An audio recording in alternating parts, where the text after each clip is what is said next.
Hi everyone. Today we're going to study vectors in the space. Let point P with coordinates x, y, z be a point in space with respect to the origin O with coordinates 0, 0, 0. Then the vector OP or vector V having O and P as its initial and terminal points respectively is called the position vector of the point P with respect to O. A vector in the space is an ordered triple x, y, z of real numbers. The numbers x, y, and z are called the components of vector V. Also, vector V can be represented as a column matrix. That is, vector V equals this column matrix x, y, z.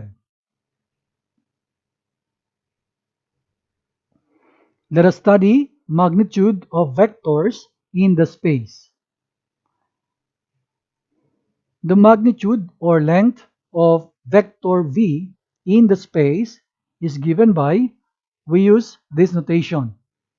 The vector V is enclosed in two vertical line segments, and this is equal to the square root of the quantity x squared plus y squared plus z squared. Example, find the length of the vector V equals 2, -1, 3.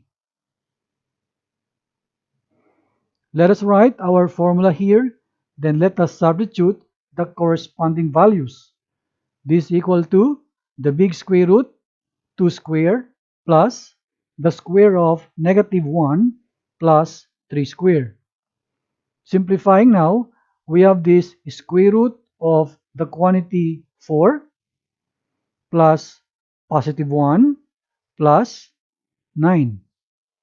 And the final answer will be square root of 14. Now let's go to vectors in the space joined by 2 points. Given the points A with coordinates x sub 1, y sub 1, z sub 1, and B with coordinates x sub 2, y sub 2, z sub 2.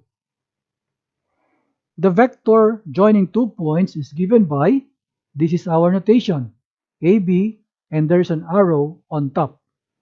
This is equal to the triple coordinates, where the x coordinate is x sub 2 minus x sub 1, comma, the y coordinates will be y sub 2 minus y sub 1, comma, the z coordinate z sub 2 minus z sub 1.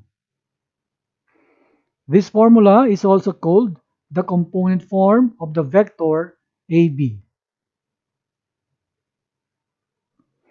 Example, find the component form of the vector with initial point A, 7, 4, 5, and terminal point B, 4, 8, 3. This is our formula. Then let us substitute the corresponding values. So we have this 4 minus 7, comma, then 8 minus 4, comma, 3 minus 5. When we simplify, we have now this -3, 4, -2. This is the final answer. Now let us go to magnitude of vectors in the space joined by 2 points. Given the points A, x sub 1, y sub 1, z sub 1, and point B, x sub 2, y sub 2, z sub 2. The magnitude or length is given by this notation. The vector AB is enclosed in two vertical line segments. And the formula is this big square root. The square of the quantity x sub 2 minus x sub 1 plus the square of the quantity y sub 2 minus y sub 1 plus the square of the quantity z sub 2 minus z sub 1.